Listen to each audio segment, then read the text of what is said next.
because the Lakers were favorites along with the Nets to get to the finals. And now we're talking, will the purple and gold even get to the playoffs? Where are you on this, the AD injury impacting them? Well, first, Molly, I got to say this. They're favored to get to the Lakers? Favored to get where?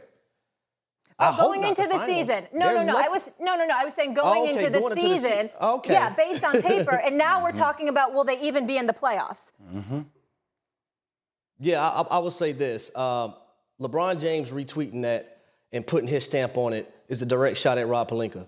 When you look at this Lakers organization, you look at this Lakers team, they just don't have enough firepower. And I do understand that LeBron James wanted Russell Westbrook. But let's not forget here, we have a guy named DeMar DeRozan who is balling out right now, who I have as a top 5 candidate for the MVP of the league right now, who's balling out.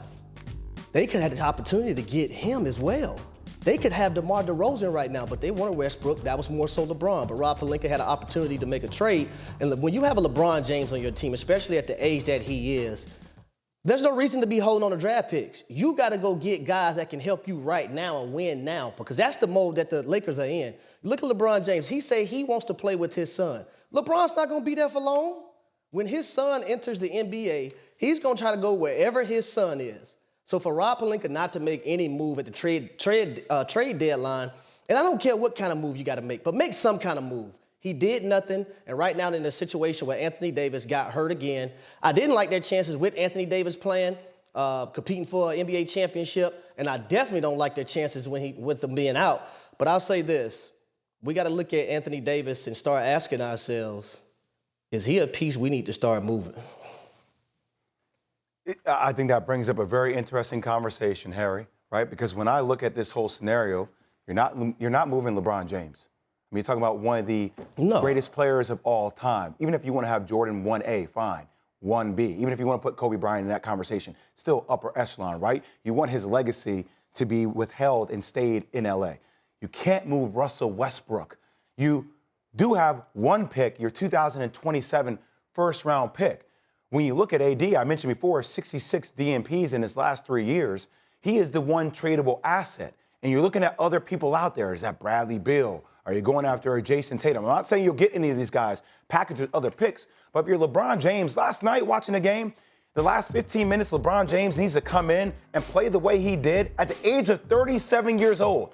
The reason you got Russell Westbrook, the reason you got Anthony Davis is for LeBron James to take his foot off the gas. I'm telling you right now, they're 27-31. That's 58 games. They have 24 games left in the regular season. I know they're going to make a push to try to be in that conversation for an 8, a 9 seed, a 7 seed, maybe if they're lucky. But if they don't do it in 10 games, I'm thinking about taking LeBron James' foot off the gas. Now, I'm not saying LeBron James would be willing to do that, because LeBron James, one of the things that makes him great is his willingness to push himself to the end. But he talked about his knee being hurt. He talked about that being similar to what it was with his ankle injury 2 years ago. So my thing is sustainability, durability for LeBron James. You want to protect your asset, guys. And if you're 10 games, say you go 4-6, 2-8 in those 10 games, you got to start talking about shutting LeBron James down. And also keep in mind, they have the most difficult strength of schedule down the stretch. Thank you. Real quick, before we get back to you, Harry, what should they have done before the deadline? What moves should they have made if you're GM? I mean, I would have tried to work a 3-way trade out with the Knicks, somebody else, and try to get Russell Westbrook out there, try to add another piece to try to make this team younger and a piece that actually works. I just don't believe in Russell Westbrook's ability to all of a sudden now just adapt his style of play. You have to get him to buy into being a superstar role player.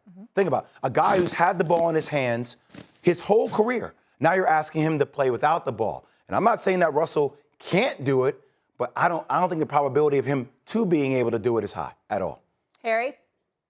Yeah, I didn't even like the Russell Westbrook signing period anyway, because when you look at LeBron, you look at over his career, what does he need around him? Shooters.